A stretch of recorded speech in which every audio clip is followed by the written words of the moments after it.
ये डॉक्यूमेंट्री बराबर पर्वत समूह को केवल पुरातात्विक स्थल नहीं बल्कि भारतीय सभ्यता की जीवित स्मृति के रूप में प्रस्तुत करती है, जहां पुराण, इतिहास, विज्ञान, कला और साधना एक ही पत्थर में समाहित हैं।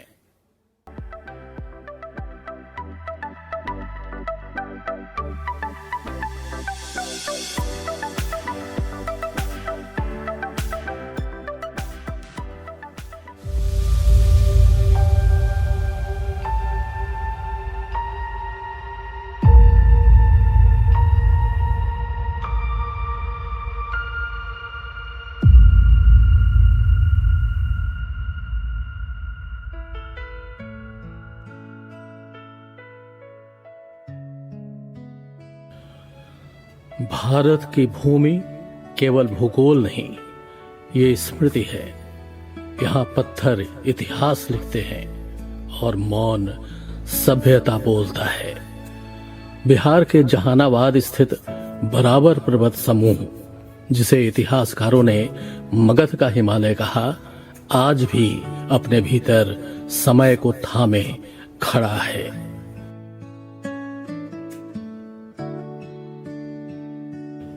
इतिहास से पहले बराबर पुराणों में बसता है।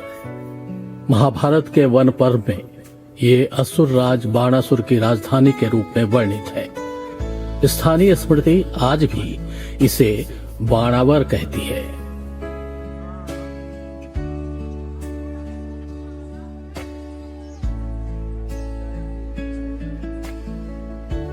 स्कंद पुराण कहता है, इन्हीं गुफाओं में लोमश ऋषि ने तप किया, शिव से अमरत्व का वर पाया और काक भुसुंडी को राम की कथा सुनाई।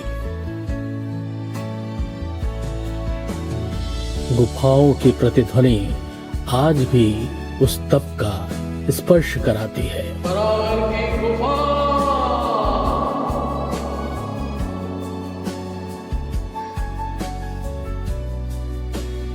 तीसरी शताब्दी ईसा पूर्व सम्राट अशोक का धम।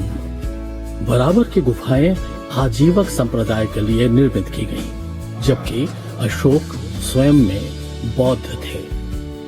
ये निर्णय भारतीय इतिहास में धार्मिक सहिष्णुता का शिलालेख बन गया।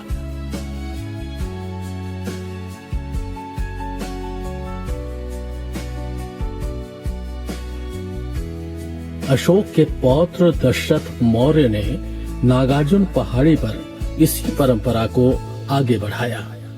ब्राह्मी लिपि के शिलालेख राजा को देवा नाम प्रिय कहते हैं और पत्थर को संवाद का माध्यम बनाते हैं।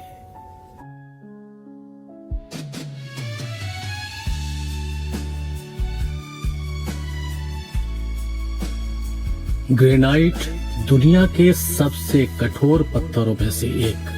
फिर भी मौर्य शिल्पकारों ने बिना आधुनिक मशीनों के सीधी दीवारें, सममित आकृतियां और दर्पण सी पॉलिश रची।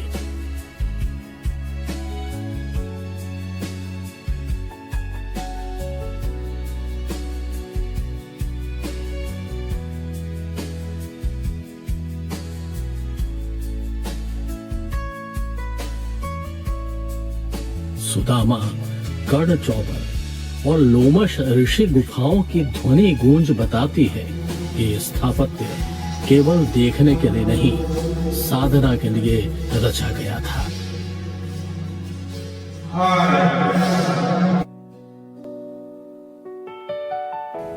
लोमश ऋषि गुफा का चैत्य मेहराब पत्थर पर लकड़ी का भ्रम भारतीय वास्तुकला का क्रांतिकारी क्षण है।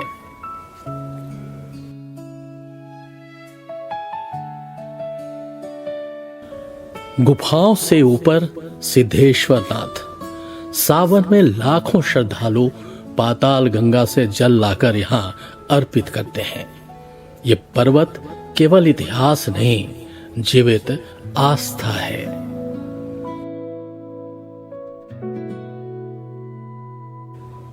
आज बराबर पर्वत यूनेस्को विश्व धरोहर बनने की प्रतीक्षा में है। नमी, हवा और मानवीय लापरवाही से ये विरासत क्षरित हो रही है। इसका संरक्षण अब विकल्प नहीं, उत्तरदायित्व है।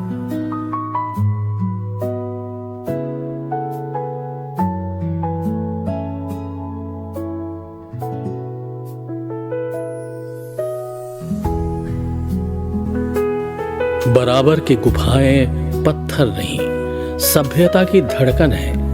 यहाँ विज्ञान और अध्यात्म ने हाथ मिलाया। भारत ने शून्य दिया और पत्थरों को दर्पण बनाया।